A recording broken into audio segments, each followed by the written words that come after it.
The title of this mini podcast is The Tortoise and the Hare. If you haven't heard Aesop's fable, The Tortoise and the Hare, you, my friend, have lived a sheltered life, perhaps in a shell. One moral gleaned from the original story is the race doesn't always go to the swiftest. Let's take a look at The Tortoise and the Hare from a different angle. My notion is that we are both the tortoise and the hare, but we believe we're only one of them.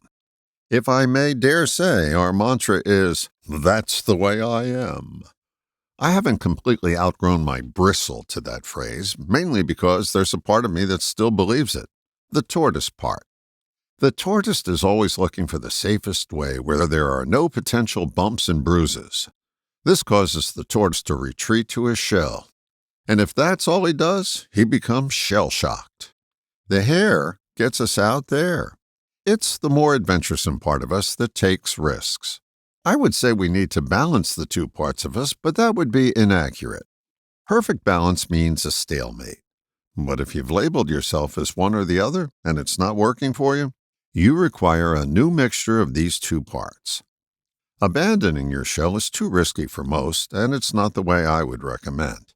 I think inching out of your shell and experiencing the outside world a bit at a time builds confidence that you can function out there.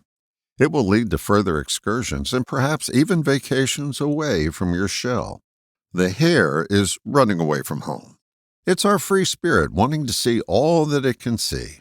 It often takes us too far out on a limb for a better vantage point of these new vistas, and we experience our share of avoidable crashes and burns.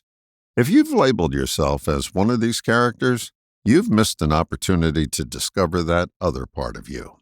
It's fun to be both and less limiting because the tortoise gets to see new things and the hare finds the comfort of home. The prescription for the tortoise is stick your neck out. The way home for the hare is to sit out a race or two. If you want to win the rat race, it does go to the swiftest. If you want to be the biggest loser, in the truest sense of the phrase, eat nothing but turtle soup.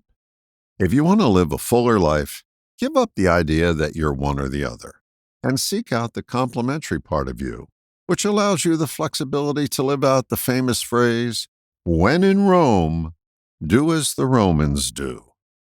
All the best, John.